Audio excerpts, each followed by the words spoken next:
I'll just share my screen and start immediately.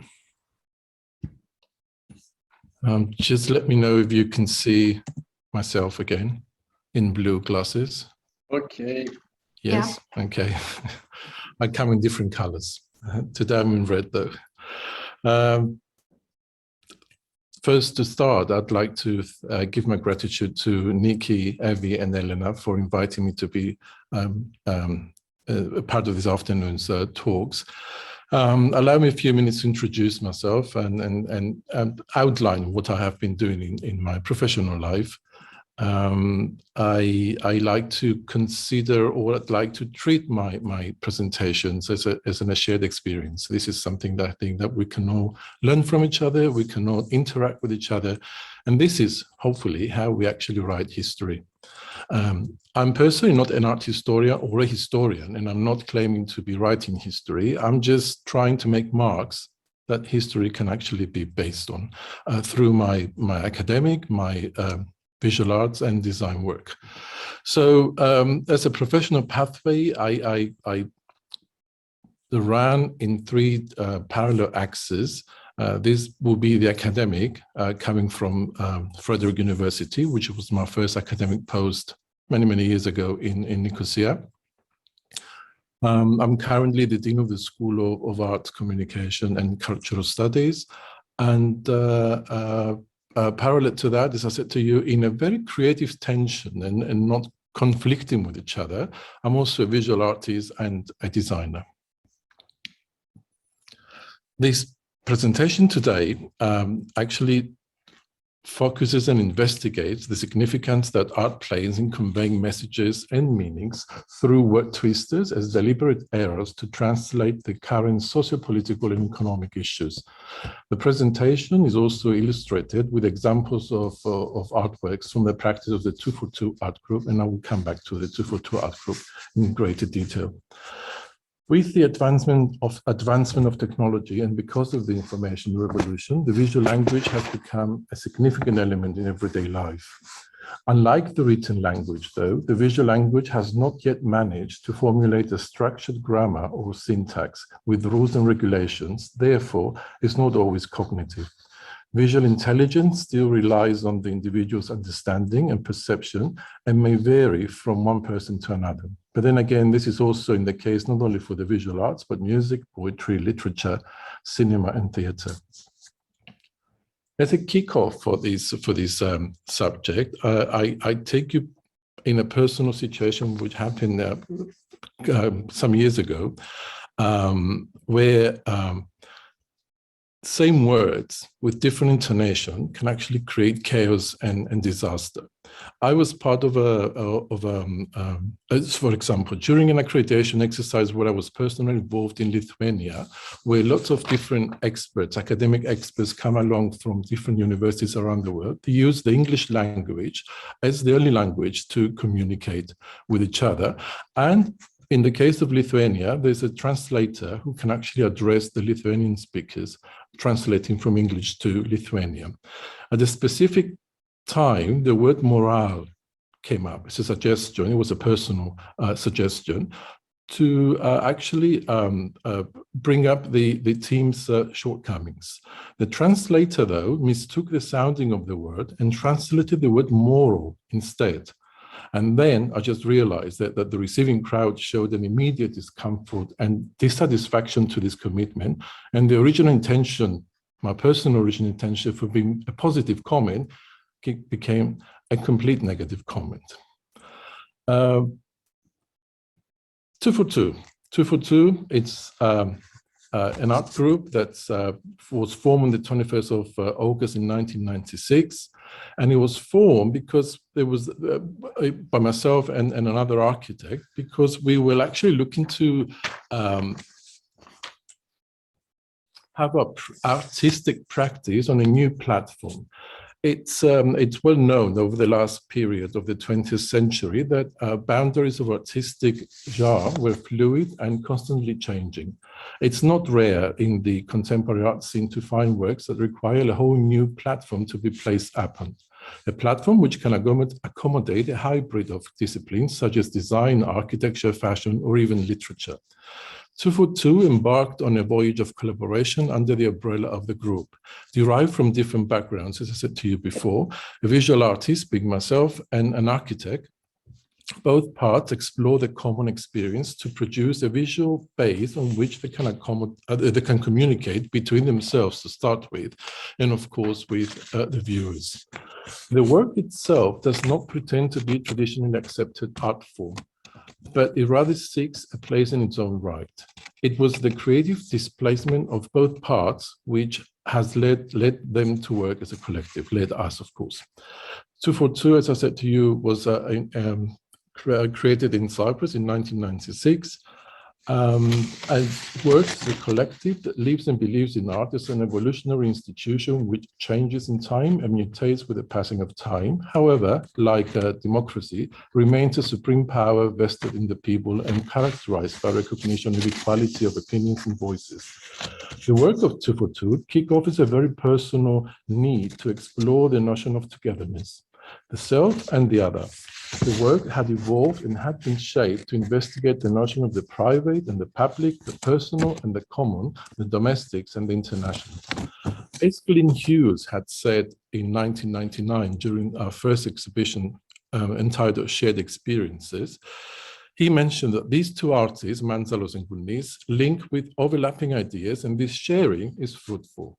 The admitting of it is almost quietly revolutionary in an art scene where the self usually rules. Often communicating through the internet, using emails and telephone, the two parts experience each other linguistically. Evidently, the physical became the missing link, and here lied the obvious concern with the figure's presence in their works. In the case of 242, language is not used to reinforce, contradict, or dismantle the visual. Language was rather the only vehicle for the common experience. It's the politics of interaction which are explored in the work and not the participants. The participants, as individuals, are lost, establishing communication as an object of observation in its own right. An aesthetic characteristic of 242's visual language remains consistent, marking a territory of industrial or graphical materials and forms. However, the semantics and the rhetoric of the work have shifted into other areas. While the construction of the self and the metaphysics of presence remain of certain concern, these issues are now approached differently. The self is no longer evoked by linguistic undetermined dialogue in the absence of the visual body, but the presence or a concept of the self is redefined through a playful exploration into the mechanics of vision. Employing highly industrial materials, disengaged from the process of making, most of the work appears almost found as a design element which interacts with the architectural vocabulary of the space. The hanging of the works needs to be understood as a whole and as a sum of its parts forming a larger installation.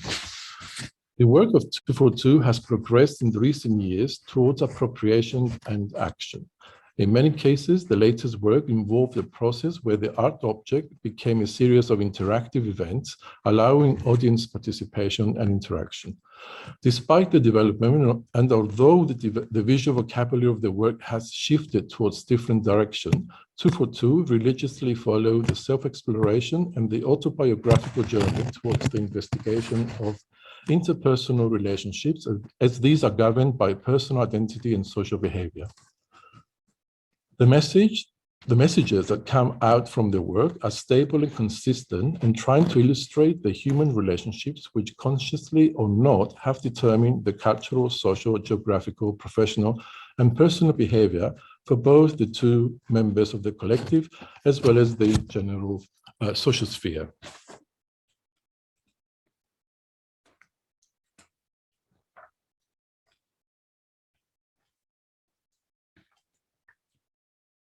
And this brings us to my 3 case studies, which I would like to expand, where the translation has been made deliberately to give a different message. This is the entity called Like Orphans. It's the first installation of a recent activity and actually involves signage. This is as a result of the 2013 financial crisis, the total collapse of Laiki, the second biggest bank of Cyprus, followed the major failure of an overinflated banking system. It had the effects of a bland disaster, an awkward one. No blood involved, no military operations taking place, no war sirens. Greek Cypriots, nonetheless, felt once again like orphans, totally exposed to other entities since the sovereign state had failed to protect them. A controlled bankruptcy with no state to back them up and no trust in the European comrades who were offering their hands. 242's like Orphan's gigantic light sign installation in 2014 resurrects actual signage brand logos of Laiki Bank and Orphanidis supermarket. The word like seems to be taking on a double meaning, as like refers to the social media culture, as well as the word similar, thus widening even more the word's reading. Through a wicked gesture of anagrammatism of Laiki and Orphanidis, this textual installation not only stages the rotten flavor of the socio-political failure, but raises its tensions to the most urgent state. Where do we go from here? In the middle of what happens like an ongoing global crisis, Cypriots have been pushed most probably beyond their intention to rethink and re-question their geopolitical understanding and strategies within the wider debate and urgencies of international biopolitics, and to replan the next move, as self-reflection and criticism always seems to precede these sorts of disputes to clearly understand and assess the realities and causations that led to these dilemmas. Like Orphans seems to be doing that. Beyond the state of suspension that the work indicates, it heads back on the fundamental aporia. Who were really to be blamed for this obscene state of matters and being? Were Cypriots really the victims of a major economic crime against them, or were they the real perpetrators who enjoyed far more than they could have ever paid back while watching the country go down? These are questions I'm offering for discussion at a later point. The second entity, entitled Postcards from Cyprus, it's again with the same philosophy. It's the second work that uses touristic images from Cyprus in juxtaposition with the text "Care for You" that actually came down from the another big chain, supermarkets, Carrefour. I need to make an interruption here and say that Carrefour, it's still alive and kicking internationally. It has only been bankrupt in Cyprus and Greece because of the mother company, Marinopoulos, which franchised the supermarkets here. So this is a Care for You twister of the sign, one of the latest casualties of Cyprus and Greece's creeping recession. The new juxtaposition of word and image smirks at the viewer and confirms that Cyprus cares for you. It's a paradox, as well as it's a paradox as well as a huge antithesis of semiological meanings which can extend to various other interpretations. 242 set various queries through their postcards from Cyprus. They are loyal to the visual vocabulary, which involves interdisciplinary practices through industrialized objects and installations, and negotiate the notion of a country as a patria, as a home, as a refuge, or even as a holiday destination. Parallel to these, they offer new questionings. Is the financial crisis the new Cyprus problem? Are the words occupied land and refugees going to be replaced by the words non-performing debts and unemployment? Postcards from Cyprus could be approached as such, a staged spectacle that captures the scenes before the mind. A gigantic high sign stands bigger than life. It attracts the gaze while intimidating the body. It shouts loud, "Care for you." On the other side of the wall, postcards of idyllic, beloved places, Mediterranean paradisiac vistas, stand as if a forever representation of Cypriotness. The images, emblematic landscapes, and the cultural mnemonics they carry along constitute the sense of a topos. It becomes itself a signifier of a treasured patria, which, as the phrase indicates, provides care for you. A lit blue line permits in the space Is this where the sky and sea meet or where they fall apart? The suggestion of the horizon seems to be complete in installation. 242 moves our gaze where the local and the global intersect, using the Mediterranean horizon as the highest metaphor. And the last, but not least, example I would like to illustrate is the Kalos Kakos Ήρθατε, Welcome, Welcome Not installation. 242's investigative look over migration and the subject of refugees is communicated by the imagery of the landscape photographs, which focus on the sea and the shoreline, as in this example, which I'm showing here, the UNP1 in 2015. The viewer's mind drifts towards the current international lingua franca used to communicate these images. For example, flow of refugees, uprooting, and the haunting human cargo. A double-faced sign reading Kalos Kakos Ήρθατε reminds us that the journey leads to a precarious future. A deliberate addition of a letter from L to K results in a complete manifold meaning. From welcome to welcome not, or even good or bad, you may as well be welcome. The actual sign, which comprises the word, came down once again from the Orphanidis chain of supermarkets when this chain went bankrupt in 2013. At first, the sign only served as a word twister between the meanings of good and bad when it was initially presented in the gallery space in Nicosia in 2015.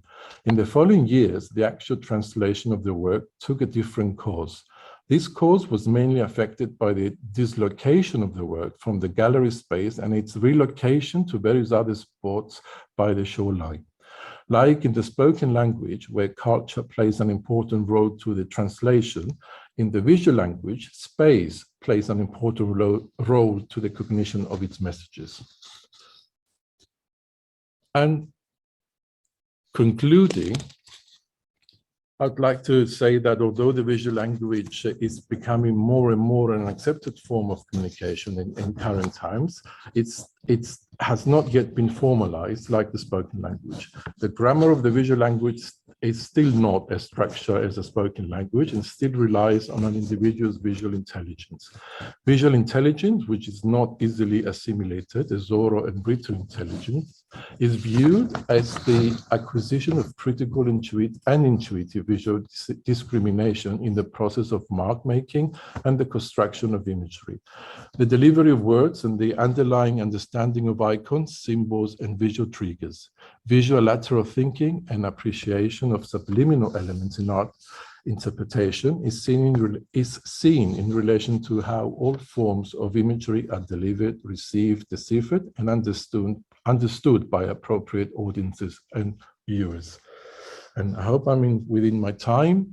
Once more, I thank my colleagues and friends from the University of Nicosia, as well as the University of Nicosia, for giving me a chance to present to all of you. Thank you.